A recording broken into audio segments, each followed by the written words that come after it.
Grocery store garlic bread. Oh, that is good. In the tinfoil bag? Yes. Yeah, throw that bitch in the oven and then broil and crisp it up on Fucking top. live inside that. It's like inside 4 it. sticks of butter. Do you put peanut butter on it? No. Peanut butter garlic bread. So bad. No.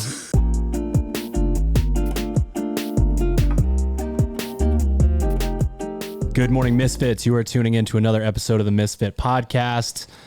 The Goon Squad is here, and the Goon Squad wants to give away a jersey. Fucking hey, let's go. We have Speak for jerseys. yourself. You don't have I don't want the jerseys. second one. There's one Yeah. more, and we're giving it away.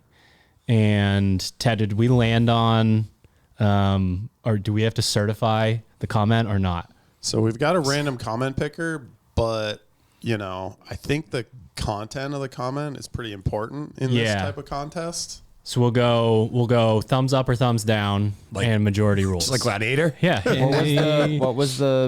What did we tell? Doesn't matter.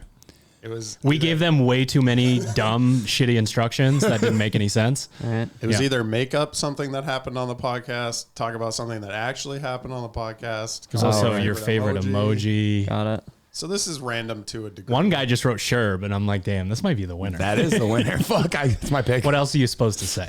You guys are going to have to read the username and the comment just All right. because I don't know that you can actually see it on the camera. And we've got a lot of people that listen. So, You're just saying that because you don't know how to read, Ted. all right, drum roll, please. I know how to read.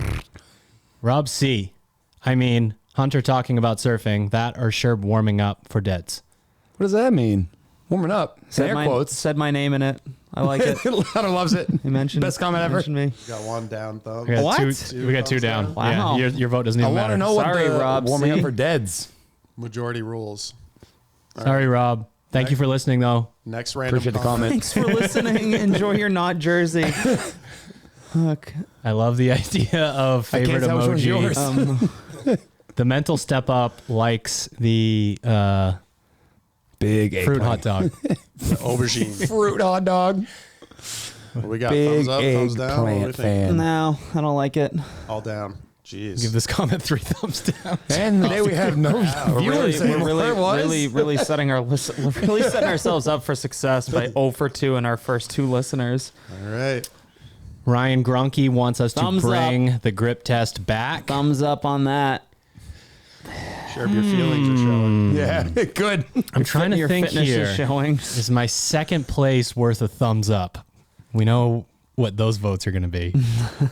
Bro, what do you think your record is? Don't you fucking look at me like that. I mean, he did what he was supposed to, and that's the first one that has one single like on the comment to someone else. Like 0 for like 89, roughly. Ryan, congratulations on your jersey. Thumbs Nice. up. It has been a while. That to me is like they were listening Exactly. back then and are still listening Yeah. now. Yeah.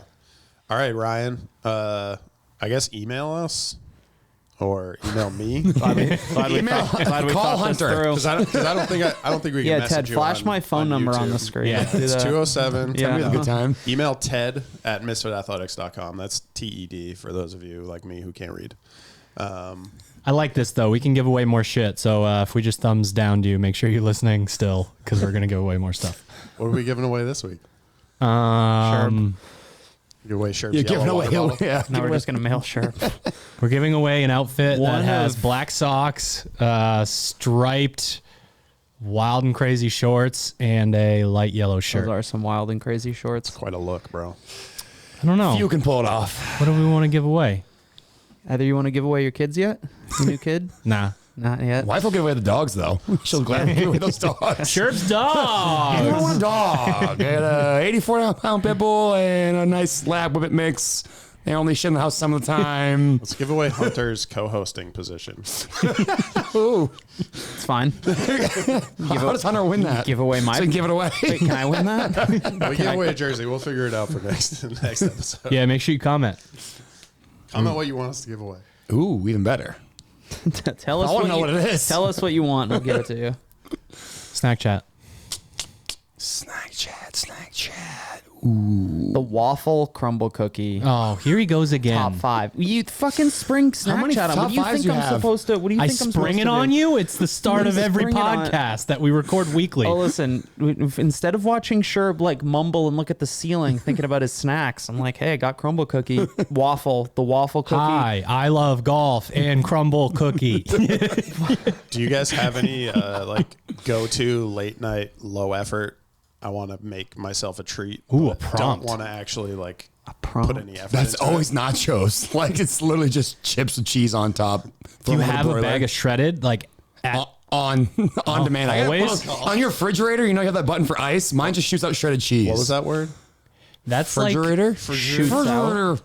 that for me that's like an addict having drugs in the cheese drawer. I can't just have a bag of shredded just ready to go. Always. I have to have How many per week do you order? is the I don't know, shredder 7 clean? bags? Do I want to clean it? Do I want to like is the cheese open already? I gotta get the fucking scissors out. Like there's a lot of steps. Maybe I do lay off the cheese that night. Oof. There's a bag of shredded. Bag I of might just shredded's turn the lights successful. out and just drop that shit down the hatch. Throw a bag of shred in the freezer. It stays forever and it's good to go. Like Maybe out in the that. garage freezer. Plus, I've frozen never had a cheese bag treats. last that long where I need to put in the freezer. Nachos is your go-to? Yeah, I'd say late night nachos. If there's not like already like Yeah. sugar in the house. I've been trying to stay away from the late night snacks, mostly because a lot of the nights I already eat He's a little already bit eaten late. I eat crumble dinner cookie? late, Yeah. so my late night snack has been a healthy Valid. option. It's like a bowl of like frozen. Cause I have a bunch of frozen berries for smoothies, and I'll just eat a bowl of frozen berries. Not hurt your They teeth. take no, because they love like they're frozen small berries. enough that they defrost enough, and it's like there's enough of them that I can like eat continuously for like 20 minutes, which is like Wow, how many berries is that? He's got a fucking bucket. That's a lot of fiber. He You like fills to the know. trash Does that can keep with a you ladle. regular in the morning? probably like a cup. Is your of shit berries. better in the morning post 20 minutes to eat a nighttime couple berry eat? berries. Basically, looks like only a shit in the rabbit. morning. Okay. Really, only a morning. Ted too. Yeah, me too. When does How many morning ti- end? Yeah, how many times per morning? Yeah, When morning does into like end? early afternoon is the latest. But yeah, I already eat dinner late, and if I just keep eating, then I sleep like shit. So I can't do that. Yeah, Can't do it anymore. the late night eating, sleep like shit thing is very real. Yeah, it's not. I would say the true like grand finale go to is something as boring as like cinnamon checks. But Cinnamon Chex? Is that just Cinnamon Toast Crunch in Chex form? It's just checks covered in cinnamon. Poor sugar. man's you don't know what Toast cinnamon Crunch. checks are? I've never had Cinnamon Oh Chex. my goodness. You I like too. Chex. So You good. would really like those. So good. Okay. Cinnamon checks is a good move. Do you ever put honey on it? Yes. Checks in a No. bowl, honey on the top. So milk through I'm honey. in a some I'm in sugar a on your like sugar. counting my Just put sugar on numbers Frosted phase. Flakes. So I will maximize the amount. I have to get the ratio right though, because the oat milk has a decent amount of calories in it as well. So like, if I've got I don't know 600 calories left, somewhere in that range, I'm really trying to nail the exact amount to get the most cereal possible. And then I actually Lactose, or you just prefer? it's just what we have in the house, fair, basically. fair. I don't use milk for anything. Me either. I just grew up on it. I never have it anymore. And Maya uses almond milk and oat milk, so it's just like, oh, also I love oat milk. It's the shit. Yeah, it's all right. I just 8 didn't know the ounces reason. of oat milk ish, handful of ice, 2 scoops of proper in the blender is wild. It's like you wouldn't be mad if you went somewhere and they gave you that as like a milkshake. It's that good. Sweetened oat milk or unsweetened? No, like the kind of hippie shit. It's like $604 for like a thimble of it. Oh, It's held together with twine. got it. But no, not sweetened. I don't think I would want it sweetened because even that with the proper is fairly sweet. But that's a fucking game changer. My non-boring answer would be close to Sherb's and more along the lines of like a quesadilla kind of situation. Like I would typically take I cook a lot of ground beef and a lot of chicken at the beginning of the week so that I like actually hit my protein numbers. So if I have leftover stuff, I will go like one of those, a lot of cheese, blend up some salsa, of course, and then dip it. And then I get really upset when it's gone because I'm like, well, that was one quesadilla. That's That good. sucks. That's for savory though. For sweet, probably go like Cool Whip and gluten-free graham crackers. That's also on the list. Can Jen translate? Did he just went Cool Whip. Yeah, it was It was like a dance. Did you make the new whip and nay dance across the chest? Don't worry about What the fuck was that? I don't know. I was stroking out. That was amazing. That was amazing. I was pretending it was evening. I was already doing it. Cool Whip. It's Cool Whip across the chest. Yeah, it's my dance. Yeah, man, you ever try like that? A It's late so night good. sweet tooth kind of guy. Yeah. But I've got a couple of standards: the butter and cinnamon toast. Butter. Cinnamon toast. I think you would dig it, but it's Oh, dude. you I just grew toast up on cinnamon toast. cream it full of butter, and then slam some cinnamon sugar out of the Yeah. I do like. McCormick I do jar. like Did you have the good little cinnamon sugar domino? toast. Did your yeah. parents There's a have the little bigger domino guy that figurine. had the figurine that had the cinnamon and sugar in it? Yeah. And it had the dude on the front of it? Yep. Fuck. When that was coming out, you knew it was going to get wild. Yeah, that shit was the best. And then the butter is English muffin toasted, Yep. lots of butter, topped with peanut butter. It's so creamy. Do you eat it as a and sandwich That's or do actually you eat pretty it awesome. one at a time? Individual Okay. discs. That's like Hunter's old snack, the stick of butter in the peanut butter jar. Yeah, basically. Butter with peanut But butter, it's man. hot. Telling you. I've never Creamy tried and it. Melty. It's delicious. Sounds wild. You should eat Tell you what I butter. did have last night though, and it was I don't know almost if I would a have little bit eczema too or shit my much, pants first, but Is Your shit would have it's a eczema. race. Let's play a game. Ooh. That's a nice live segment we should do in the podcast. Let's do it. See what happens to Drew first. Fuck. People what they want. Damn What you got, Hunter? grocery store garlic bread. Oh, that is good. In the That is- tinfoil bag? Yes. Yeah, throw that Okay. bitch in the So oven good. and then broil and crisp it up on Fucking top. live inside It's that. Like, there's Crawl like inside of 4 it. sticks of butter. Do you put peanut butter on it? No, Peanut butter garlic bread. so bad. No, I have grocery a, store garlic. I have a bread really is the fucked up tits. family story about garlic bread. So we used to get peanut butter? the big loaf of bread from the grocery store, same vibe, but not garlic bread. And my dad would slice it and do garlic butter, like garlic salt and a lot of butter, and then put it on the grill, Oh. wrapped in tinfoil.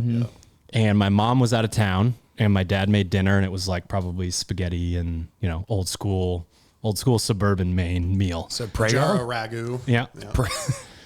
We were a Prego family, but you know how it is. Same. And we sat down to eat, and it's probably it's less than 10 minutes into dinner, and I reached for a piece of garlic bread, and it was gone. And I looked at Matt, and I was like, "What the fuck, dude? Like a whole loaf of bread?" And he goes, "I haven't had any yet." My dad ate an entire loaf of bread without knowing that he ate an Attaboy, entire loaf Claire. of bread.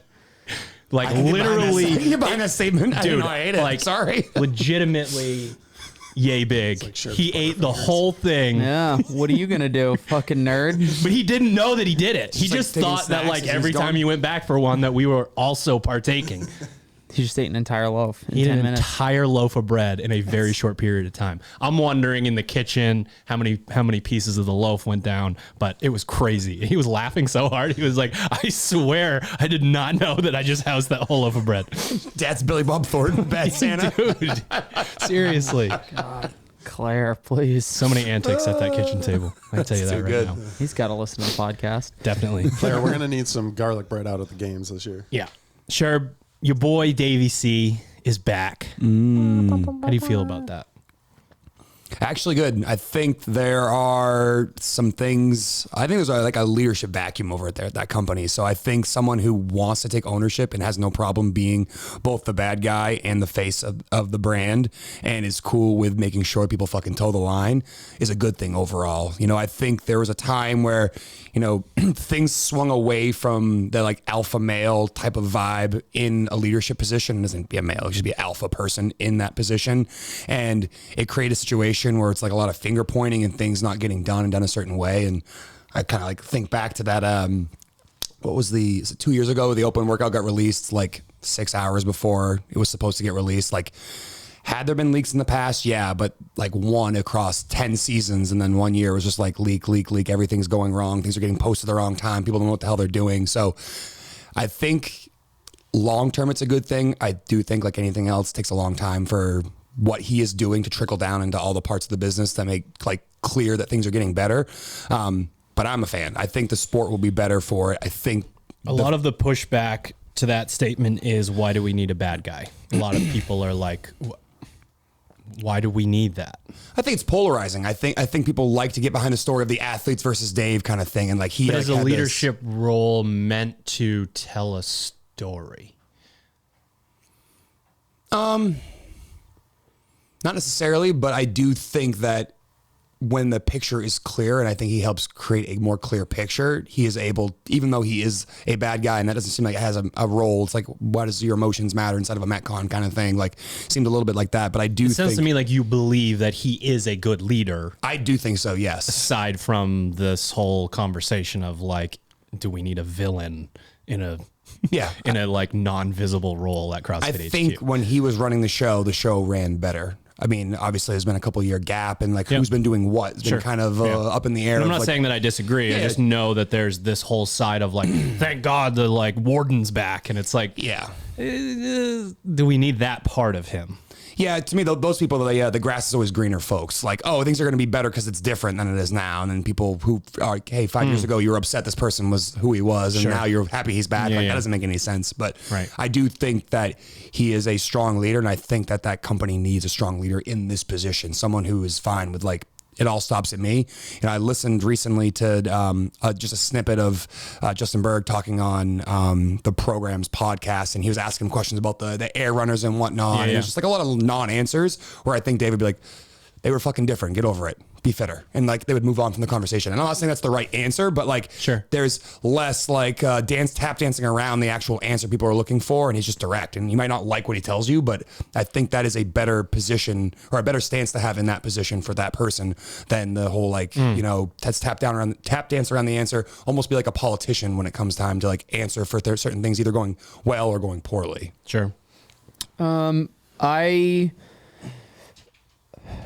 I wonder, I think that he, like prior to him, the when he was the director of the games from whenever he started to before he was fired or whatever, I do wonder what the job description was, because I don't necessarily agree that he was a good leader, but I also don't know that that was his job. I think his job was to make sure the CrossFit Games were programmed well. The CrossFit season like flowed. It made sense. We went from the open to quarterfinals to semifinals to the games. Right.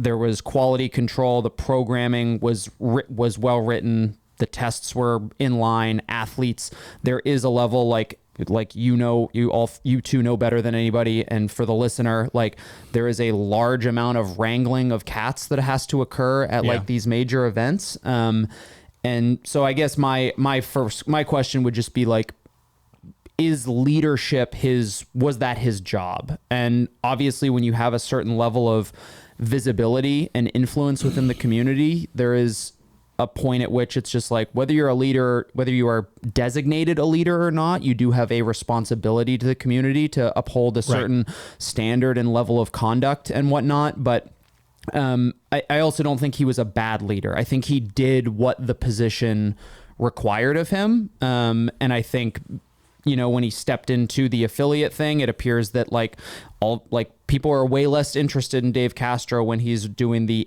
training, education, and affiliate stuff, like, you know, as opposed to posting. Just so people know, though, that was his hints. job for like time. 15 years. Yeah, sure. Yeah. But people almost only know him for his like visibility at the CrossFit Games and the highlights of him, you know, talking shit, or not talking shit, but like, you know, basically the sound bites, the clickbait stuff that make people that make him appear to be more polarizing than he might actually be.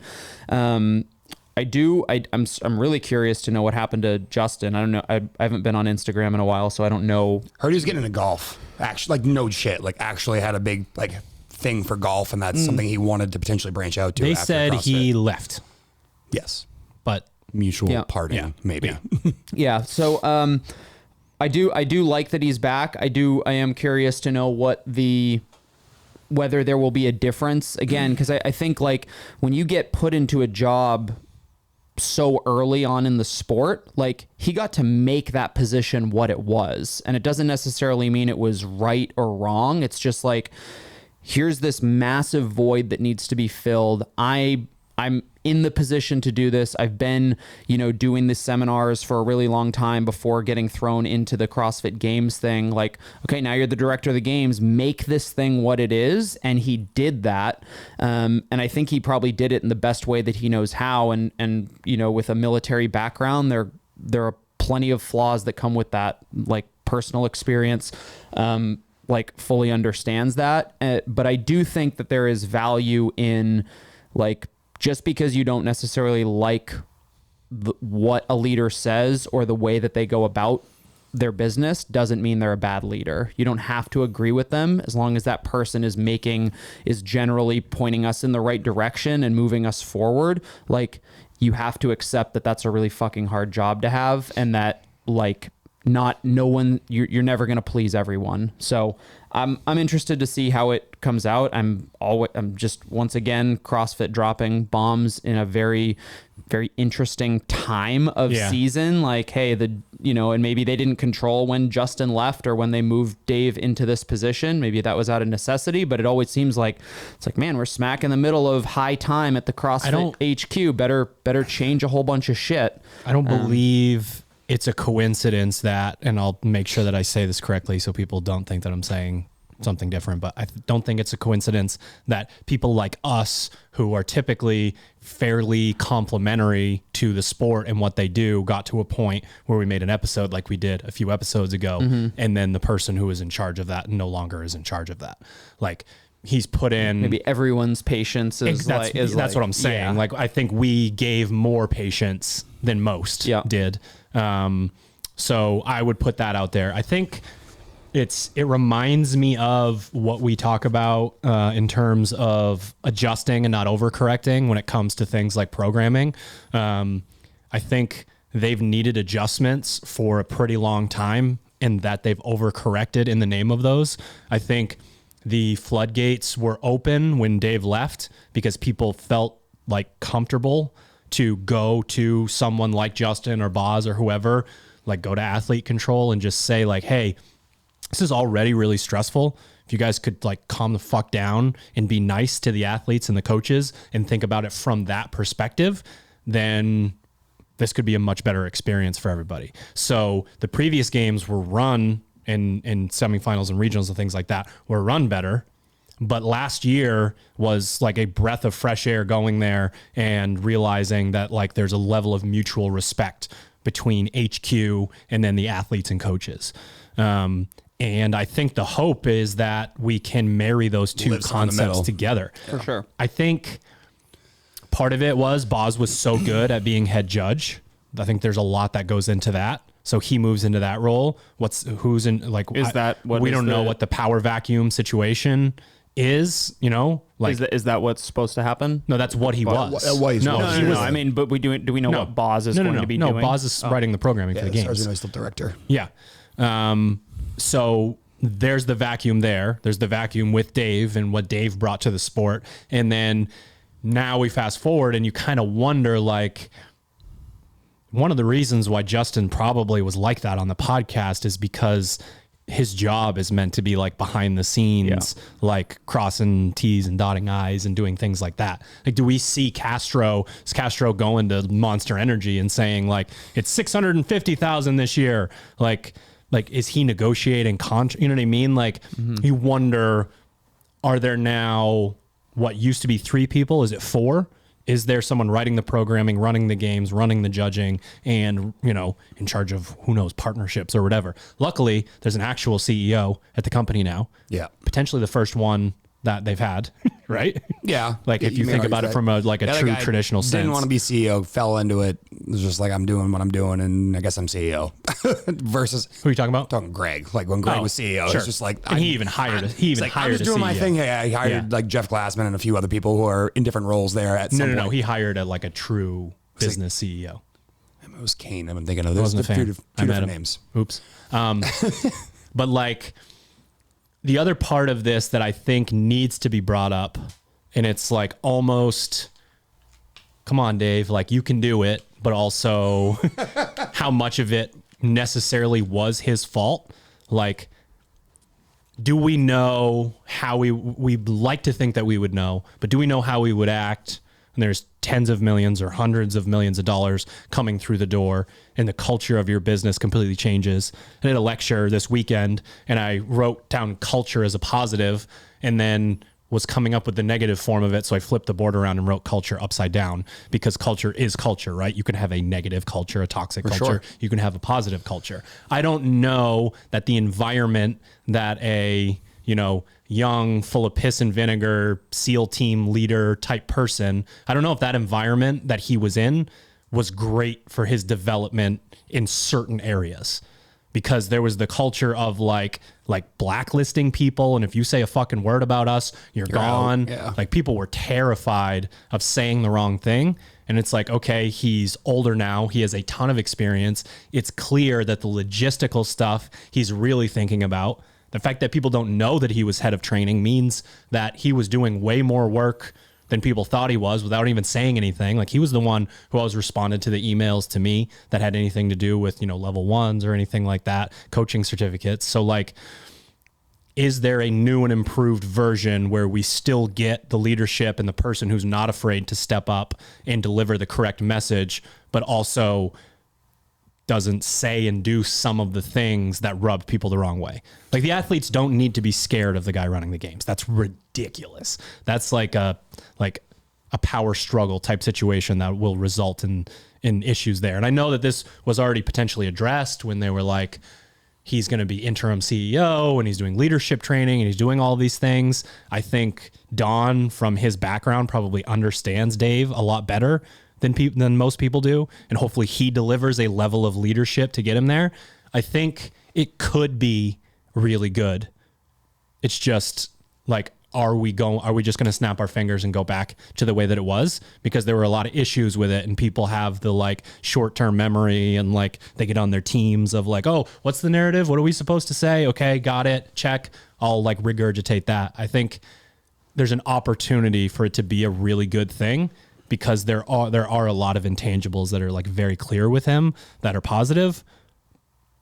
But yeah, I mean, I'd like to give him the benefit of the doubt and think that he is trending in the right direction. Like, one of the things that I think, I hope he crushes it. Like, is a step in the right direction is he does like his own pod. Like, before, you would never have seen him on his own podcast channel, or he's doing his own weekend review. That's something he does now. Like, his YouTube. Yeah. But like, he actually responds to comments. He's not just like shitting on people like, that's fucking stupid, move on. Like, right. He actually takes the time to answer people's questions that come in within his DMs there. He talks about like what's going on in his life, and most of it's just personal shit he's going through. But like, you see someone being a bit more human and putting himself out there and being what I would say is more vulnerable in that regard. And that seems like the step in the right direction, because I could never 10 years ago see Dave Castro going on a weekly, like, I'm going to talk on a podcast and you can just hear me talk. Like, he'd always be willing to answer a question if someone interviewed him and whatnot, but I never would see him go out of his way to go do something like that, because I don't think he enjoyed the public persona. I think he liked what his role was at the CrossFit Games, but as soon as that fucking weekend was over, it's like, gone. You won't see me again. I'm in my own corner.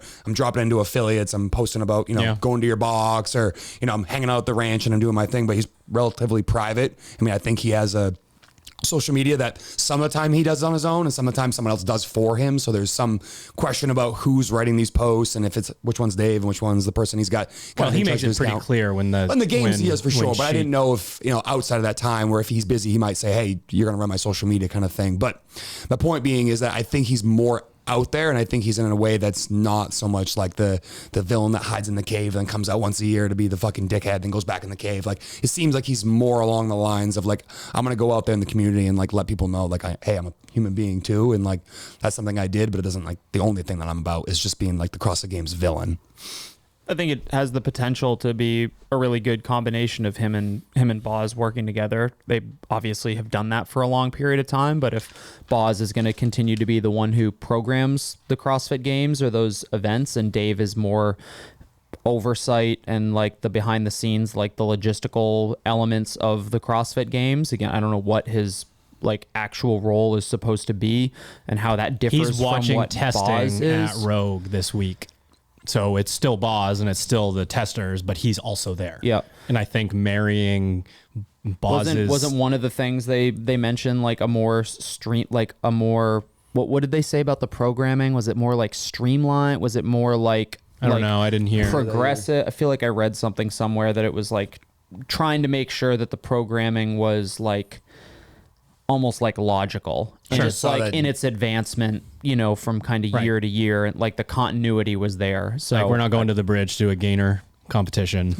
Right. Sledgehammer strikes. Let's go. So yeah, I think the potential for, you know, if it's Boz's kind of more level, maybe more level-headed is the right term, demeanor, with Castro's like experience being kind of like at all levels of the company. I mean, and Boz's too. He's been around for about as long as Castro, plus or minus a couple of years, but it has the potential to be really good. I don't think Dave was. I think Dave probably had a lot more of a positive impact than what public opinion and or like what got out about him. I think he had a more positive impact than people probably give him credit for. Like the thing you never see, you take for granted the things that, you know, that would otherwise be gone if that person wasn't in place. Of course. And I have a feeling, just based on like the way that he carried himself, while yes, it may have came across as more, whether it's intimidating, aggressive towards athletes, like that's not okay, but there's a level of that's required to make something as big as the CrossFit Games run as effectively as it does. Pander, so he didn't go out and tell you why you need to give him 55 checks in the win category against his 5 losses. Sure. And like he just basically hasn't been that kind of person. Yeah. The side of it for me that's the most exciting is I feel like our opinion of the ecosystem like now has a very powerful ally once again. Like he cares an intense amount about the methodology and the training department. Yeah. And clearly about the sport and the effectiveness and those of the games, two things together to me are what's going to take both sides much further. And that's exciting. So basically just hoping that we can maybe update some of the interactions. Cause like, again, behind the scenes, the seminar staff loves him. The people that have gone to do testing, like at the ranch, love him. It's just in those moments, and maybe it's like a high stress thing or whatever. Yeah. I think that's probably it too. I was going to say like, I don't know of any, you know, it seems like whenever he would talk about like dropping into affiliates or the occasional comment or repost of someone, you know, of a CrossFit post of like someone getting their first pull up or something like that. And it's like, hey, great job. Like he obviously very deeply cares about like what positive changes can be made in people's lives at the affiliate level. And I do think like when you're going to the CrossFit Games is as much as, I mean, we've talked about this and how like the chicken or the egg, CrossFit or the CrossFit Games, like I think he seems to approach the affiliate side of things, the training, the education things correctly. But when it comes to the CrossFit Games, it's like from his perspective, it's like, this is my baby. This is like, I am fully responsible for, you know, how well or not well this runs. And at the end of the day, like we're talking about 60 to 120, like equally as vicious and competitive athletes who demand an extreme amount from him in the same way that he demands an extreme amount from them. And like, it's, you know, if one of those things starts to get threatened, then obviously there's a pull in one direction or the other. But the way that you communicate with an elite athlete from a coaching perspective is very different than the way that you communicate with a 45-year-old mom who just wants to, you know, get in shape. And I think that like he understood that, and whether or not you went too far maybe in one direction with the, you know, the elite athletes, the ones who we assume know what they're doing. It's like, they don't fuck around with the standard. Like, you know what you know what right looks like, you know what you're supposed to be doing. Like, pay attention when we're talking about the briefs, when we're talking about movement standards and stuff like that. Like, I think it's a different interaction, and I hope that like we can kind of mesh the best of both worlds to make it a positive thing. Truth. All right, Misfits, just a quick break to shout out our show sponsors. If you like our content, if you like this podcast, if you like the videos that we put out, all that good stuff, the best way to support it and us is to support these sponsors.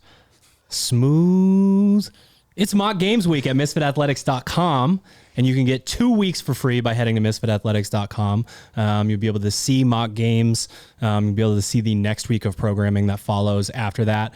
The Hatchet program right now is for masters, teens, open athletes, quarterfinals athletes, and semifinals athletes. The games athletes are out on their little island right now, and we'll come back around to the rest of the community in the fall. But it is a great time to head in and check out mock games. It's a really fun week.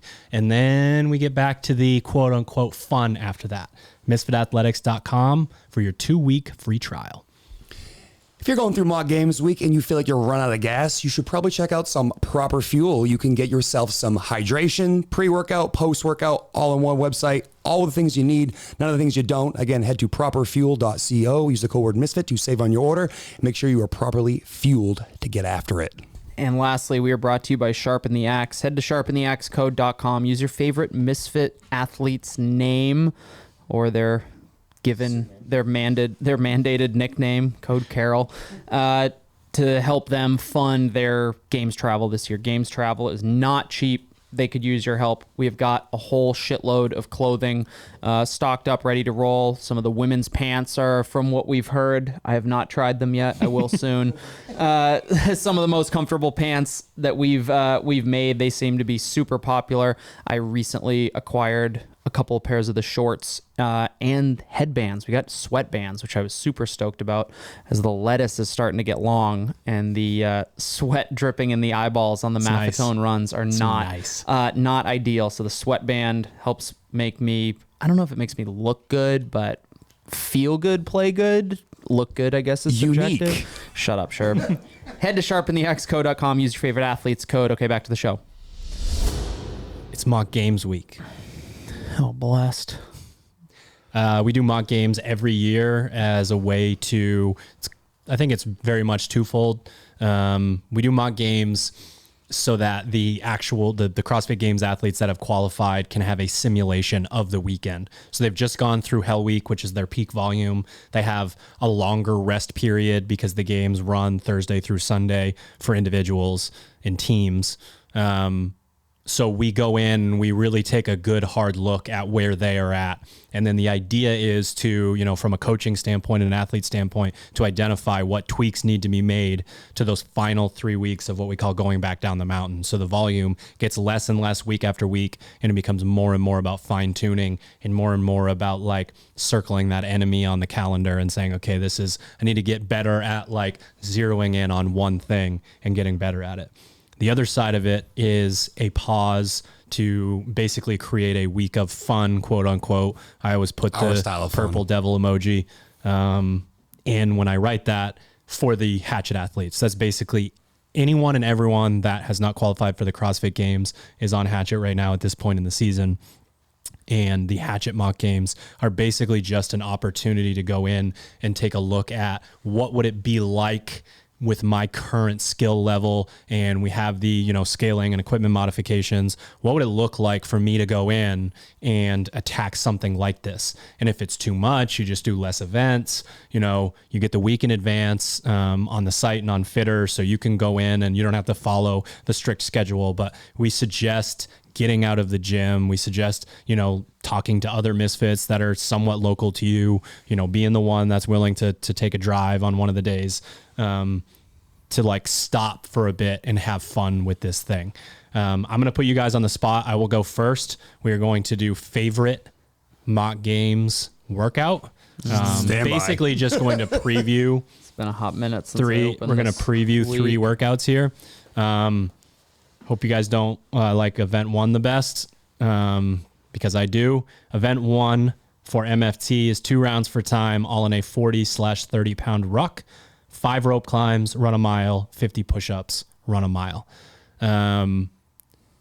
Another thing that I can say while you guys are choosing is that when we write mock games, it is intended to simulate what we think will actually happen. We are not writing our version of how we think the games could be better. And if you go back through the CrossFit Games and write down all of the movements that have been done, and you write down how many couplets and triplets and short time domain, long time domain, lifts, monostructural, they do almost the same thing every year. And last year, we've talked about this before, but there were coaches in the back that were like, what the hell just happened? What are the CrossFit Games anymore? What are these movements? We're going to have to start over. We're going to have to rethink the way that we do everything. And like, I can understand some of that. Like when you're in the moment, you're like, you know, the athlete's like, we haven't, you know, gotten onto a butcher block and done handstand push-ups with an imaginary line in front of our face. You bastard. You know, you have those moments at the CrossFit Games. And then our mock games from last year was, I think we matched the workouts and the time domains exactly. And there were either 2 or 3 movements that we missed total. That tells you how different, quote unquote, the CrossFit Games were last year. So basically we go in, we look at the structure, and we are able to basically figure out to a certain extent the style of workouts that they're going to do and what type of movements are going to be in there. Was it the single unders? Is that what we forgot?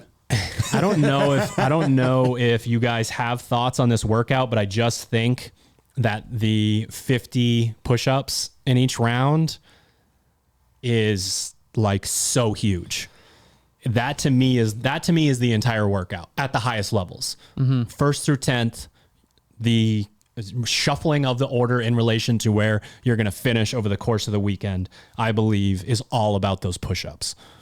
Yeah, you look at that workout and you're all going to climb rope quickly. You're all going to run within, I don't know, 45 to 60 seconds of each other at the highest level. It's going to be who can rest as little as possible during the push-ups. That's just and it's not just that too, though. It's the idea of how aerobic capacity works and your ability to flush waste. Are you warming up properly? Is it even possible to warm up properly in that scenario? You're in the corral for 9 hours and the sun is cooking you before you go out there. Like there's warm. A lot of nuance to going into that. And then you would just assume that if a smaller athlete can obliterate those push-ups, that running with a ruck and getting up that rope won't be quite as easy as someone who's used to carrying that load. That is one thing that we saw very much so at semifinals, is a lot of the larger athletes just looked more comfortable with that rucksack on, even though they were doing muscle ups. It's got to be a smaller percentage of their body weight, right? That's got to be one of the main reasons why, or is it because of you think because the ruck sets in different spots on a larger athlete versus a smaller athlete? I normally would say yes, but the women moved through it so fucking well. And I think that's one of those situations where it's because they had to. Like all of the examples, I had athletes competing and we had athletes competing in weekends after the first one. And all of the examples that I grabbed for technique from the live stream were women. And it's just like, there's the ability to do something, and we see it all the time. We see like a large meathead dude come into the gym and they're better than basically everyone else in the gym at muscle ups, but they're like still not very good at, you know what I mean? Like they can just muscle their way through them and they're like, well, I'm one of the 9 people in this, you know, whole place that can do like sets of 5. So why are you asking me to do these better? That type of athlete, you put a ruck on them and like, they're probably still going to move that way and they will get some stuff done. That is, to me, the other end of the spectrum is someone coming to me and being like, I need to move perfectly because I don't have the requisite upper body strength to do it. And so I think part of it is larger athletes have probably had to figure it out. Yeah. Had to figure it out a little bit better. There are people that can just, based on their size and their fitness, do a ridiculous amount of muscle ups. My only place I disagree, I mean, the push-ups are obviously that sticking point as far as like you're either doing them or you're not. Yeah. Like most people will be able to climb rope, you know, fairly consistently and obviously run ideally without walking. But that's you're gonna have a hard time convincing me that 4 miles of running is less important, or is I feel like the 4 miles of running is more important than 100 push-ups. I would agree with you. Mm-hmm.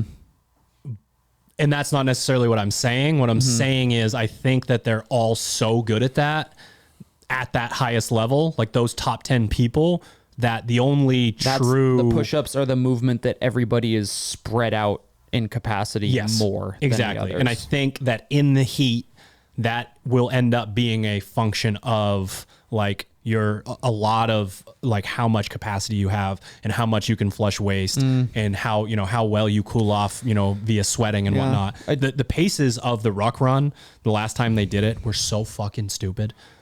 Like go back so fast. and watch So fast. the year that did they dump a bag every round? Every they lap, add a bag. Every lap they got to ditch some weight. Right. What did they start with? 60. I think it was 60, 50, 40, 30, 20. I think it was the last one was 20. Yeah. Unless you're Matt Frazier and then you ditch it halfway through one lap. Of course, the crux of the basically your run pace is the only way to get yourself into that top 10. It's the only way. But they're all just so good at running now that I would be really intrigued by a bigger athlete coming in and having that longer range of motion and having, they're out there running, between 6 and 7 minute miles in that heat. Mm-hmm. I'd be interested to see what those push-ups looked like, especially if the standard was. Yeah, just trying to compare it. I guess the only real comparison we have is like Murph, like vested, that kind of higher volume pressing in a vest. And I wonder, I love that added range of motion with the ruck though, versus the vest.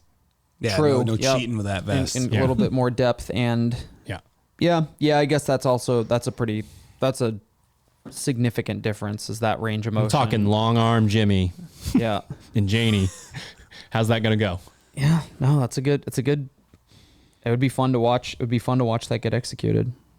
What's your favorite? Fat boy? Favorite? I'm going to go with the finale. The finale, 4-time. I'm going to give it away. Give it away? Yeah. 60 chest to bar pull-ups, 50 deadlifts, It'll be live when this podcast 155 goes live, and then 40 cal echo bike. One stipulation on the deadlift is to try to get a competition bar you can't get a bounce on, so you're like forced to have like that dead feel at the bottom there. So like metal plates for some of you, or if you have No. It's supposed to be old school clang and bang. Metal plates and a short bar. Yeah. So I'm just trying to think of like solutions if you're someone that's maybe stuck without that. But the idea here is like, do you know what your line is and how far into the pain cave are you willing to go? And there's just something about the finale. I know it's kind of lame to pick the last event. It's like the one that's supposed to kill you is maybe the one you pick, but there's something to the old school. We're both lame. Yeah. Something about the old school, just like, can you go that I love that part of the event. Like who's going to be that person who hangs on, goes a little big, kind of like I was thinking back to like Lazar doing the bar muscle ups last year and the Jackie Pro, like who's willing to push themselves and go to that place knowing that you could potentially, if this were the CrossFit Games, land in money or land on the podium because of this last event. There's just something special about going to that place and how would you attack that workout? Me? Personally, yeah. I mean, personally, I would, because I like the deadlifts in the middle, and that's not a crazy ask of me, I'm going to try to push the chest to bar just a little bit without crossing that line, knowing that I'll probably go over and rip a big set of deadlifts and then a small sets afterwards. And then I'd give myself 5 or 10 calories and off to the races. This is one of those ones where like, if you were in an event, like you'd be getting on that bike looking left and right, and the amount of calories you gave as like your pass would be fewer and fewer or more and more depending on kind of who's around you. This is one of those ones where I'd like to go like side by side with like him, knowing that I'd probably be a little bit in the lead going there, but he's really fit. So like there's no chance that I'm like a minute or two ahead of time. So it would be a fucking race to the finish there on that bike, which would not be fun for either of us, but would be a fun event to do.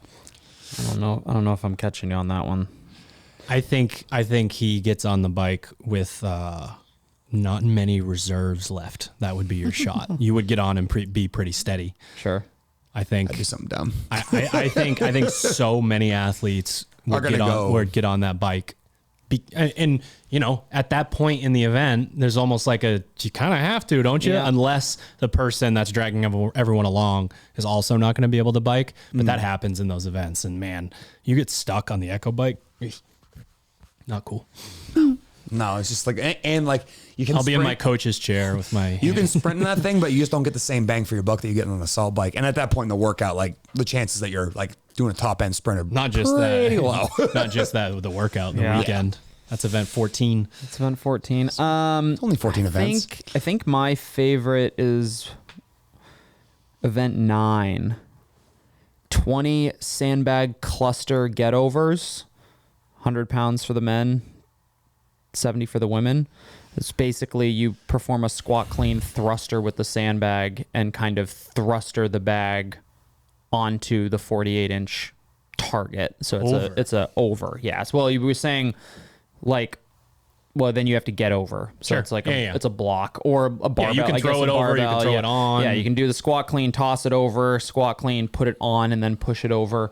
I think it's just kind of a cool way to mix up the functionality of the sandbag. So it's 20 sandbag get overs, a 400-meter run with that sandbag, a nice in the middle. easy 5K row, 5,000-meter row in the middle. Get off the rower, 400-meter run, and then 20 regular burpee get overs. So kind of a mix of a new element in there. The burden running with the sandbag, super uncomfortable. That's a long time to sit on the rower when you're already jacked up but are still less than halfway through the workout. Was in the middle there. Yeah, I forgot. I was reading down through. I'm like, oh yeah, 5K's in the middle of that workout this again. nice medium duration. That makes me piece. No, there's a 5K slapped in the middle there. So yeah, I think it's just I like the use of the sandbag. I think that's a pretty sandbag, vest, ruck, those sorts of things. Sure. I like seeing get used in competition. So that'd be that's my favorite. I'm also a big fan of those type of implements used in competition because we spend so much time training within the four walls of the gym, and then you get thrown into an in-person competition. And they're like, I don't give a fuck. You haven't used this before. Go do it. Good luck. Like the old burden run in 2013 when you're like, all right, you're going to go ahead and do all that work and then go pick up that 70-pound log and we'll see in a weird length. See in a while. Yeah. And I just like that effect. Then you get back to the tennis stadium or the soccer field, and everyone's dragging the sled to the finish line. Half people didn't know how to drag the sled or how to use it. It was super heavy. Their traction wasn't great. There's just some element of figuring it out on the fly that I think is really cool about our sport, and why honestly some people are like, this is dumb because there's no standardization at the same events every single year. I love the fact that it's something unique like that, and it's like, let's see what you have, because it really holds up the methodology and whether or not it actually works for you. And the people who are at the best, the top of the sport, it doesn't fucking matter what shows up. They're going to figure it out on the fly. And, sometimes that happens in an instant. Sometimes come back around next year. I was the person who finished last in the sprint. Guess what? I'm the first person finishing it this year. Yep. And I think that's a really cool testament to what someone who is really diving deep into the sport and wants to make themselves the fittest on earth would do and figure it out. And I think that's a really cool way to kind of usher along the rest of the community. It's like, oh, guess what? You all thought it was 21:15.9s. Let's go do a 5K run. See who can actually run now. And doing things that are, 5K run's not that crazy outside the box, but doing things that all the community is doing this one thing, and then this one person is way better at this thing over here. And then the whole community kind of comes along with that person. True. We had, we'll put a bow on this. Mock Games week, 14 events. Hopefully you can survive all 14 events, but know that you do not need to. And you don't need to wait to start on Thursday. We do have the week set up so that, you've got your flush and your primer day and all that good stuff. But on the Hatchet side, we are looking for people to basically get out of the gym a little bit and have a good time. So hopefully you've got some of the equipment. And then if you don't, have couple road bike elements, some running, obviously running outside. There's a little bit of swimming in there. So yeah, be good to be able to look at the week in advance and kind of plan out I can get to the pool on the weekend. I can't get there in the middle of the week, but I can get there in the weekend. Hopefully if you're in a place like us where it's decent weather out, a little bit of rain or clouds won't bother you, but it should be a fun week. True. So we had camp this past weekend. We just got done with a couple days ago, Misfit Summer Camp, and gave a talk on training partners and essentially setting up what I talk about or refer to as the training partner spectrum. And we have expectations all the way to the left. We have competition in the middle. We have possibilities all the way to the right. And you think about I think about so many things, whether it's business or personal life, in the guise of this thing that we do in this sport. I can wrap my mind around a lot of it easier when I do make those connections. And this weekend, I'm giving this speech about what you need to do as an athlete, and really simultaneously going through what is our motivation as coaches? What are we trying to accomplish as a company? What are we best at? What are we passionate about? And I didn't feel fraudulent. I felt like I am now feeling like I need to be nudged in the direction that I'm asking the athletes to go. I need to nudge myself. I need to nudge the company and all of the people that are there or that are here into the direction of like, who are we? What do we do? Again, what are we passionate about? Because within the ecosystem of competitive CrossFit coaches, there's just as much like, you look at Instagram and you think that everything's perfect over here. You have the like keeping up with the Joneses. You have the, well, this is, this company does this and has these athletes. This is exactly who we need to be and what we need to be, even though we know that the way that we coach and that our mission statement is different. So just thinking about the fact that we have for a very long time had athletes come to us and very blatantly say, I'm at point A and I want to be at point B. And if we get buy-in from them, we take them in that direction every single fucking time. And that can be an athlete who wants to be able to do the open RX. You guys have plenty of those people at the gym next door. That can be an athlete who, really wants to make it to quarterfinals. We have a lot of those athletes next door, and we have, year after year, new people that sort of tell us that that's the case, and then they do qualify.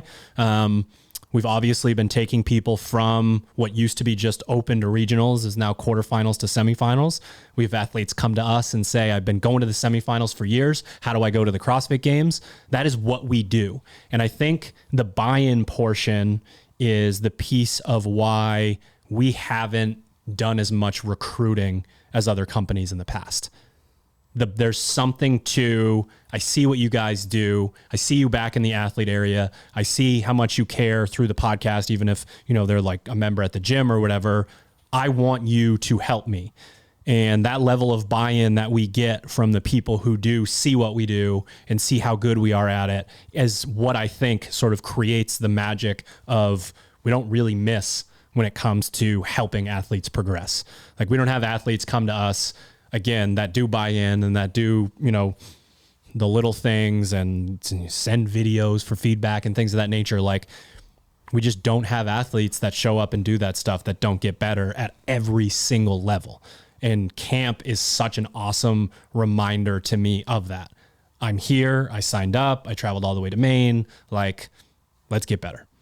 Yeah, what comes to mind is honestly similar to the affiliate side of things, like you just mentioned a minute ago. It's like when it comes to like running a gym or like setting up your gym for success, it's not like you don't want every client. You want the clients that will listen to what you have to say, get better from the product, and then talk to their family about it. Like just wanting everybody isn't necessarily the best recipe for, delivering your message and making sure like what you have to offer can be then used and seen by other people who are of similar interests that want to have a similar outcome as the people that they're getting that information from. So I always think of this back to like, how can we continue to do what we do in a way that's different from everybody else so that when there is someone who does want to get better, looking for the right community and the right environment to be in, they can look at us as an alternative to kind of what everybody else is doing. Because I do think a huge part of the problem with the competitive CrossFit space is there are a lot of people who are like snake oil salesmen, or just like they have like a really good job talking in the front end without maybe backing up what happens on the back end.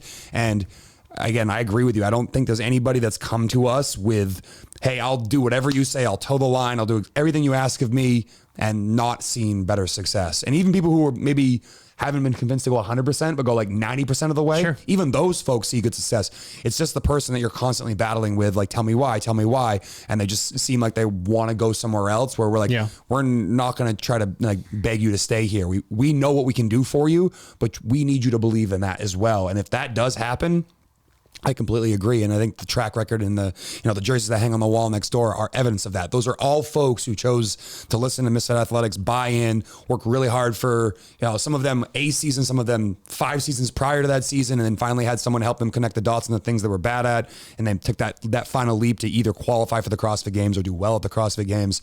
And, we are going to continue to help athletes in the way we best know how, but what we want to say to the community at large is like, we need you to come to us with a decent amount of buy-in there and willingness to be like, all right, I'll throw my hands up and say, I can't figure this out, or I haven't figured it out on my own. Can I get some help? those are the athletes that I love working with, because the ones that are inquisitive and want to know the why behind the things are the ones that typically buy in a little bit greater, and are the ones that, you see on social media competing at Wadapalooza in the elite division, CrossFit Games, Granite Games, whatever the event is. Those are the people that really do just show up, work hard, listen, rinse, wash, repeat, or wash, rinse, repeat. I don't know, one of those orders. We'll figure it out. It's not surprising that we've developed our own ecosystem the way that we have, and the most rewarding. We've had 3 beginner level CrossFitter to CrossFit Games athletes, and I'm not sure that the mountaintops that we create, again based on keeping up with the Joneses, are going to be as rewarding as beginner CrossFitter to that journey. There's just so much that it entails, and it's so powerful that I really think that that stuff is already there. That's already something that we do. What's something that's underappreciated there too is how long that journey is. If you're someone who's already established a CrossFit Games as an athlete, and someone's hey, I can help you be better. That person's already a CrossFit Games athlete. They're talking about maybe going from, whatever they finish 10th, they want to finish on the podium. That's obviously a tremendous leap in performance from 10th to 3rd. The quickest that it was 6 years, if my math is correct, either 5 or 6 years. And that's a huge part of the coach athlete relationship here, is that, we're not going to tell you, hey, show up and next year you'll be at the CrossFit Games. We would be just full of shit if we were saying that. Now, there are people who can make that leap. They do exist out in the world, but every year the CrossFit Games sticks around, that is less and less and less likely. And there's also probably a very specific reason why that's the case. Of course. So, what I think I'm trying to get at here is that there is so much to the, hey, I'm going to be your coach and I'm going to set you on a trajectory that gets you to your goals, but you have to be willing to understand that this isn't going to be an overnight, snap your fingers process. This might be years and years and years and hard work. And when you're at your low moments, I'm going to be there to kind of build you up, and when you're at your high moments, I'm here to bring you back down and to try to do what you said in your article from a couple of years ago. I'm the thermostat. I'm going to keep you in these certain parameters so you're not riding too high or low, feeling too low, so that you continue to just show up and do your thing. There's a lot to that. Those clients to stick around for years and years and years, and all of a sudden they're at the CrossFit Games. When it feels to you like it's all of a sudden, it's not all of a sudden. It's been a lot of hard work there, and managing that relationship and keeping someone's fire stoked for a long period of time is something I think we should hang our hats on to an extent, because I think a lot of other companies, it's I was here for a little while and I was there for a little while and I was here for a little while. And it's all about what's the clickbaity new training, thing that everyone's doing, zone training, altitude training, whatever the hell it is. We just continue to plug along doing our thing and helping athletes realize that it's more than just go to the gym and work out. There's a lot more to that. And I think that the relationship management there is something that separates potentially our business from other people, because we have people who've been following along since, 2013, 2014, basically since we started our website. I think our biggest and best ambassadors are the ones who have been around for the longest, right? Yeah. It's Paige, Alexis, Caroline, Austin. Forgive me if I'm missing anybody, just the ones that I immediately think of. Sherb, for sure. Kenzie comes in and out, but Kenzie. She's on the list. Kids, Even Cody, came in at that time. But I kind of think of the coach athlete relationship as we're getting in this raft together. You're going to sit on that side with the oar. I'm going to sit on this side with the oar.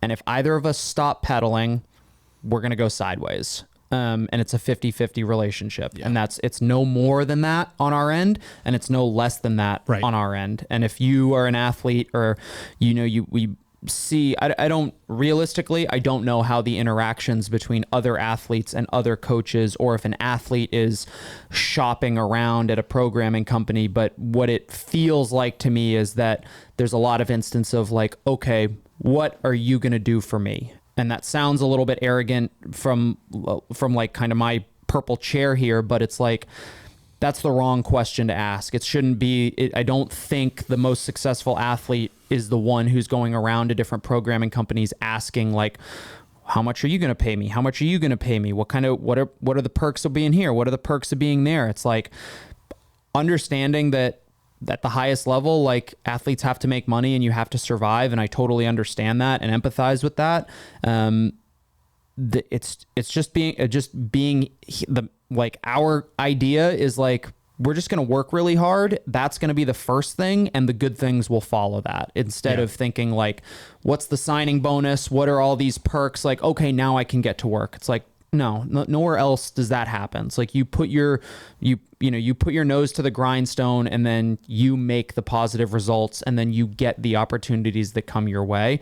And again, that's not to put down any athlete in any way, or any coach, and how like other companies decide to try to acquire athletes. But I think the idea of like, we want an athlete to want to work with us, right? Like, I think everybody could agree with that. It's like if it's hard to meet someone halfway. Team effort, it's like you want each party to be equally as invested in the other, and not so much like, well, I'm here, like, don't make me leave. If you stop doing the things that I like, then there's another 5 programming companies that'll help you out. And it's like, my thought on that is like, there's the door. Like, I'm not chasing you. Like, if you want to make that progress, then like, get in the fucking raft, grab your oar, and we'll pedal, we'll stroke down the river together. But as soon as one of us stops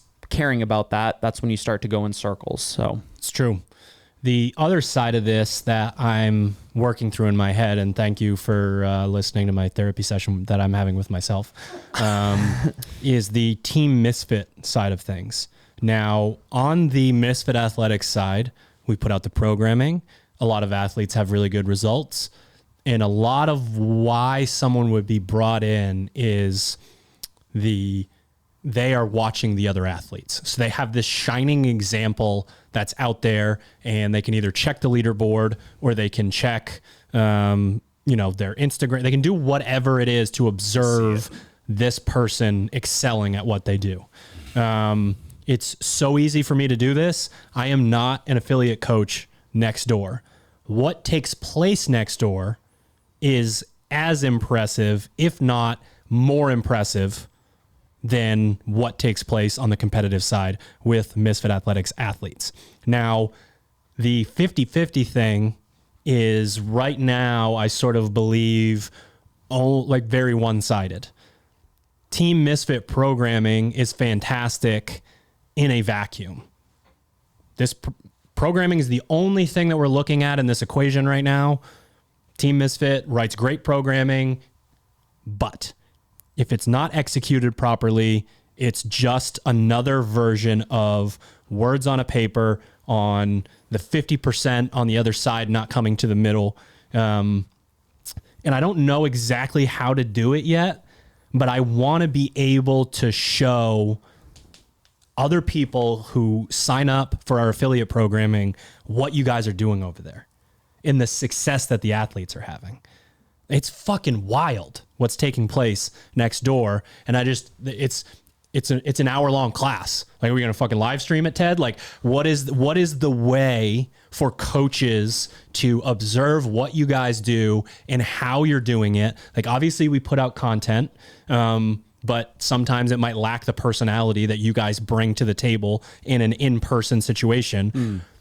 How does that 50% happen? How do we help gyms come in and say, thank you for the programming. Now I want to fucking know how you execute this. Like, do they need to fucking come up and drop in for a week? Like, what is the version of that? Because I'm telling you people, again, like, I am not motivated by how many gyms we have signed up from a financial standpoint. I am motivated by how many people are doing what you guys are doing next door. I mean, yes, open invite. You want to come to Mr. Jim Portland or Mr. Jim Wyndham and come hang out with Hunter and I and watch what class is about and see what it's like to be at our gym? Would love to have you. That's an open invite. Anybody that's, Team Misfit follower or even interested and follows the account, wants to know more than welcome to. But I think what separates us is just this level of give a shit. Like, I think that honestly, what separates our gym from the ones that are out there in the world is that there's no mailing it in. There aren't opportunities for people to come in and to have a bad experience because of how much we care next door. And it's hard to put that into words. And it's a culture too. So if you came in and you cared a little bit less, you would either go away or be brought up to standard. speed, And real quick. it's because it was just set. It was a standard that was set kind of without being said. It's just like, oh, wait, what? You know what their dogs are named and like what dog treats they like? That's fucking stupid. What does that have to do with thrusters and pull-ups? It's like, well, no, until I can figure out how to motivate this person, I got to know the person to know what makes them tick. So, I mean, it's a difficult thing for you all to kind of understand through the camera lens and like listen to us speak here. But it really just starts with like giving a shit and then figuring out like, what else could we be doing? What things would work or could work with our community? So, you know, Hunter takes some ideas and he runs with them like, hey, we're going to fucking make people run for 16 straight weeks because we as leaders in the community here honestly believe that everybody that goes to a CrossFit gym should be able to ambulate their body their own 2 feet, you know, outside of traumatic injury or, you know, birth defects, something like that. But anyone who comes to the gym and is like, hey, like, I just don't run anymore. We strongly believe like that's a human element that allows you to be a person and express your fitness. Like, we're going to figure out how to do that. But if we just said next door, hey guys, we're going to run every week, period. People aren't going to buy into that. It's not going to be something they understand. So then when we start talking about like, hey, here's why you need to be able to run. Here's how we're going to help you do that. Here's the progression that makes sense for you. Here are things you can do on your own outside of the gym to make sure that you're not beat to shit from the class. I just think there are CrossFit gyms that exist in the community that don't have that like, all right, like what happens second order, third order, fourth order effects here? And can we think about those things? And what really helps is it's not just one person coming up with all of it. It's, hey, what do you think of this? Hey, what do you think of this? Hey, what do you think of this? Oh, yeah, that's a good idea. Let's try that next time. Or let's try this next time. And because there are so many people passionate about just what we do next door in that space all the time, I think that we're constantly being challenged to be, you know, it's almost like we're playing a game of like one upping each other. Like, how can I make my class better than Hunter's class? Hunter crushed it on Wednesday last week and I took it. I'm gonna see if I can make my Thursday class better. And there's just like this idea of like is it the rising tide lifts all ships or some shit like that? Like, I don't know how to say any of these things. I'm like the guy from the fuck's that movie? God, you're killing it. I'm really killing it right now. Really What the killing fuck? it. Boondock Saints. I don't know. I'm a fucking bartender. I don't know. That saying Like a from trans- the Get the movie. fuck out of here. But I just think there's that level of like, we all want to live up to a certain standard. We basically want to have the CrossFit gym that we want to go to. That's probably the best way to describe that. Like, we try to create a CrossFit gym that he and I would want to attend, knowing that we're, you know, 13, 14 years deep into what we've been doing here and like what we would love to go and drop into somewhere else. Yeah, I think it's the little things. It's like you said, it's like we hear this from our own athletes who drop into other gyms. We hear that from athletes who come to camp and say like, this is how my gym is, where it's like coach puts the screen up and reads, okay, go do that warm up. We'll see you guys in 10 minutes. All right, warm up for the workout. All right, execute the workout. And it's like on the surface, it's like, well, we're missing a lot of the teaching, seeing, correcting. We're missing a lot of like the basic coach elements. But like, if a gym has a class that runs like that, my guess is that most of the classes run like that. My guess would be that there's probably not a whole lot of interaction about the program itself, whether it's like a weekly meeting, like we have weekly coaches meetings, whether it's like, is there continuity within the program? Are there 3 different people writing different weeks without any sort of organization? And then to the other points, as far as like it's your month. I don't care what you do, but it's your month. Right. That means it's not my month. That's the only thing that it means. Exactly. Good luck. And then it's like what the things that you said, it's like knowing the members, knowing the people, trying to foster a culture of like, I think a lot of our culture out over there is like, hey, like this shit's really hard, but it's hard for everyone. Yeah. And as long as you're here, and as long as they're here, everybody kind of pulls each other along and we get through this whole thing together. And then it's hard to replicate I think we were really fortunate, and like I consider myself to be that way too, because when I got to the gym, when I first started in 2012, there was already an established culture of like, we know more than everybody. As far as like, we know how to write a strength progression. We know what an effective couplet looks like and how that's programmed. And like, it wasn't, maybe the coaching wasn't perfect. Maybe the business side wasn't very good. Even the culture wasn't flawless, but we did have our hat to hang on this one thing that,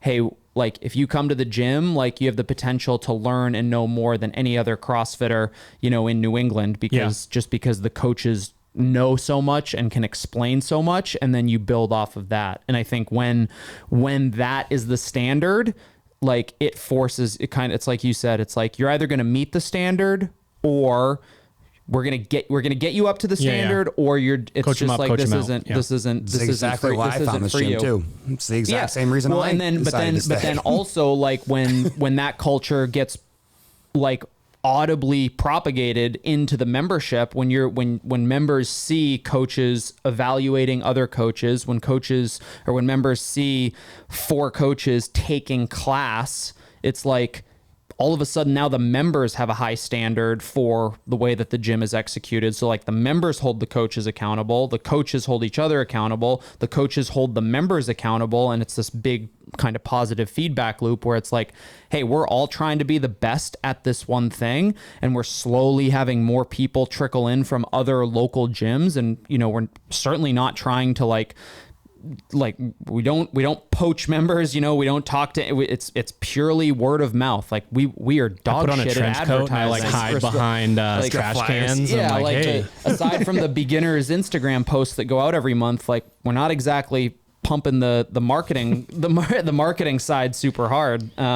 It's just people know, it's an old Glassman quote. It's like people know quality when they see it, or they will gravitate towards the higher quality product, even if it's a little bit more expensive. And it's not. I describe it as a restaurant. I think CrossFit gyms are all like restaurants. When there's a really good one in town, everybody knows it. If there's a good place to eat in town, you're going to go eat there because someone's told you how great it is. Like, and again, we do market to an extent, but for the most part, it's like we try to hold ourselves such a high standard. So when people leave the 4 walls of our gym, that's all they want to fucking talk about. I don't really convince people to take beginners though. We just tell them it exists. That is true. It's like a notification. Yeah. I mean, honestly, the way I like to approach that now, it's like, hey, the beginners is just to make sure you're set up for long-term success here. This is the first step in your journey so that when you graduate this class, one, you have commonality. You are, also a beginner with other people who are in the same circumstances as you, so you don't feel like you're on your own island. But everything that we do in this class is to educate you and to basically make sure that we don't just feed you to the wolves on day one and say, well, if you can't fucking hang, thanks for trying. Don't want your money. Don't want to just come back. It's like, hey, here's a actual smart progression from day 1.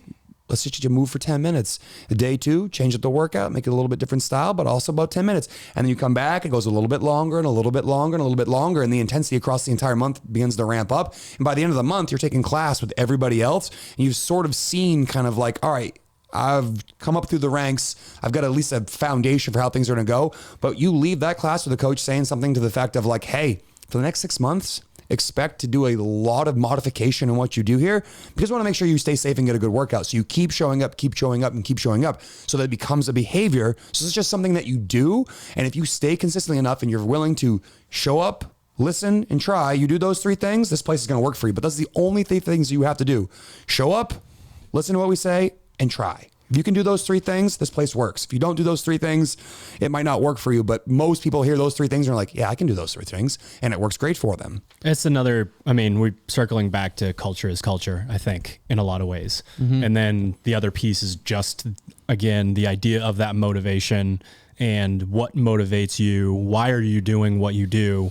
When in 2000, I started the gym in my garage in my house in 2010 and did not give up my hopes of being a competitor for 3 or 4 years after that. So the knowledge that you're talking about did exist, but my motivation in seeking it, and then it just happened to like spread out to other people, was I want to get better. Yeah. And I was fucking obsessed with like, okay, this strength program and this is what the endurance runners do. And okay, this is how gymnasts move, but why does the best CrossFitter in the world have this nuance to this gymnastics movement? And like, I was fucking it's a curiosity, right? It doesn't necessarily matter that it was for you versus others. It's like there's a curiosity. But it did matter. It did eventually matter that I fully went over to my motivation is to make X person better. And then luckily almost every person that I gave that knowledge to is now motivated by making our members or the people that follow the website better. Mm-hmm. Like, I think that was the disconnect early on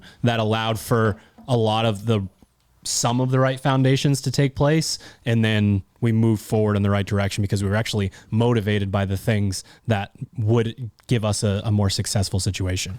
Yeah, and I think another thing that's really unique about our gym too is that there are people motivated to continue learning. Like that's something that we challenge the coaches to do at both spots. I mean, one of the Christmas gifts I gave the coaches this year was Starting Strength by Mark Ripito. I'm like, I was fortunate enough to like come up in CrossFit when the CrossFit Journal was a really big thing, where they were publishing things, if not on a daily basis, a couple times a week, they would publish something. And you stumble across an article by like Long Kilgore and you'd be like, all right, you should definitely read this book by Mark Ripito. It's all about how to get people strong. You're like, fuck, that's interesting. So I read that, but now we're in a situation where like we're a few years removed from more than a few years now, but we're removed from the CrossFit Journal and this idea of like, how do I continue to educate and foster myself to become a better and better coach, which not only makes me a better athlete, but helps me help other people better.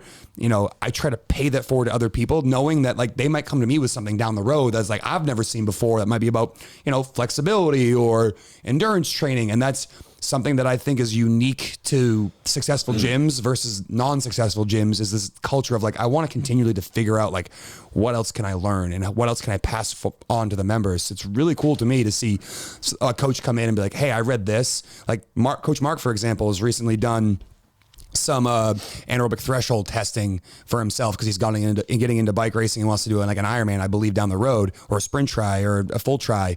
And he's talking about this to his members and he's talking about, hey, I found this was interesting and that was interesting. And he's talking about that and trying to get other people to basically be as passionate about it as he is. Sure. And he's probably, you know, misconnecting on like, I don't know, he's probably connecting with 2 out of 10 people on that.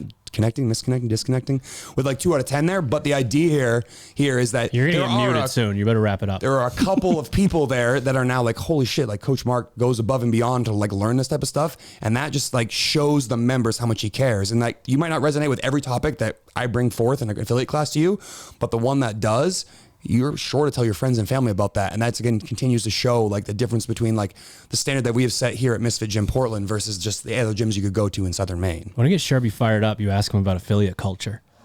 Yes. It's going to start short circuiting, repeating words. Do you remember what you were going to say? Not really.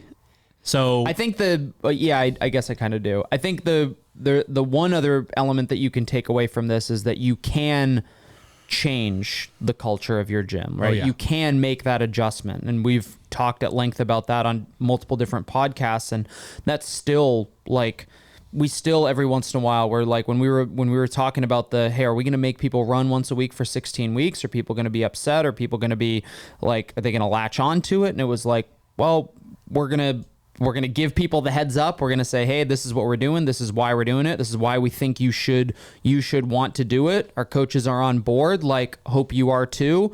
And, you know, running days are, I'm not going to say they're the busiest day, but like people don't shy away. It's not like there's a noticeable drop off in attendance when there's a running day. And when we see questions from people, whether it's a Discord or a DM or an email, when it's like, hey, I had to modify the running day because my members don't show up. It's like, man, that's culture litmus test. Yeah. Like, what do you like, what I'm going to just be like, interesting, you know, that's how you want to respond. It's like, why do you think that Sure. is, yeah, you know, explore that.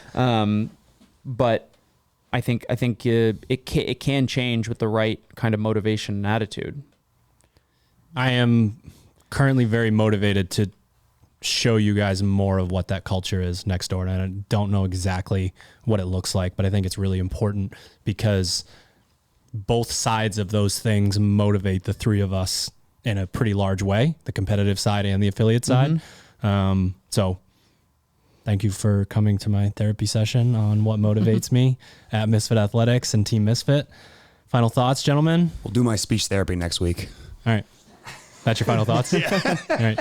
Good. We had so many topics to cover. We'd love to have you if you're somebody who's interested in just whether it's dropping in, or we talked to one of the campers actually this week about coming in and just like shadowing a coach. And I'm like, do that. Like, I'm happy to sit next to you and do like an evaluation, be like, hey, this is what I'm looking at. Like, what do you see? Those sorts of things. We're in the middle of doing our coach evaluations. Like right now, you're probably listening to the end of it, but it's like I observe all of our coaches' classes. We try to get all of our coaches to evaluate one other coach, which is just largely due to like people's schedules and not all of our coaches are full time. But for me, being the head coach and the full-time, one of the two full-time coaches, it's like, I'm going to give everybody an evaluation. And that's just kind of a check for me to make sure that we're all still on the same page. And I was a couple months behind on this most recent one, but don't tell anyone. I won't. Okay. I'm going to end with a shout out to the 15 people that showed up at Misfit Gym Portland this weekend for reminding me what I'm motivated by, what I'm passionate about. Did we do it? Done. Did it. Thank you for tuning into another episode of the Misfit Podcast, and thank you to our show sponsors. Holy crap, it's humid. You need electrolytes. Properfuel.co. Use the code word Misfit to save on Hydrate, Recover, and Pre-Workout. They all have electrolytes in them. SharpenTheAxeCo.com. We got some cool shit, and you can use your favorite athlete code.